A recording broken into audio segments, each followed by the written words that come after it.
எபிரேயர் 12வது அதிகாரம் 28வது வசனத்தை வாசிங்க. 12வது அதிகாரம் அதனுடைய கடைசி வசனம் 28வது வசனம். ஆதலால் அசைவில்லாத ராஜ்யத்தை பெறுகிறவர்களாகிய நீங்கள் பயத்தோடும் பக்தியோடும் தேவனுக்கு பிரியமான ஆராதனை செய்யும்படிக்கு கிருபையை பற்றி கொள்ளுங்கள். அல்லேலூயா, அல்லேலூயா. அப்ப இதெல்லாத்துக்கும் மேலாய் இருக்கிறது என்னது? தேவனுடைய கிருபை. அல்லேலூயா.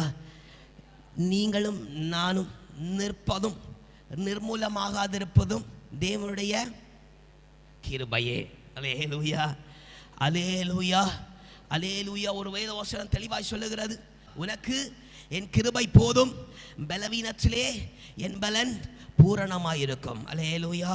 அப்ப தேவனுடைய பலத்தை தருகிறது கர்த்தருடைய கிருபையே. அல்லேலூயா, அல்லேலூயா. நீ நோக்கி பார்க்கிற, நீ நம்பிக்கையோட பயம் இல்லாமல் நோக்கி பார்க்கிற ஆண்டோடைய சமூகத்தை நோக்கி பார்த்து காத்திருக்கிற உனக்கு அல்லேலூயா அதிகமான தேவனுடைய கிருபையை நாட வேண்டியது அவசியமாக இருக்கிறது.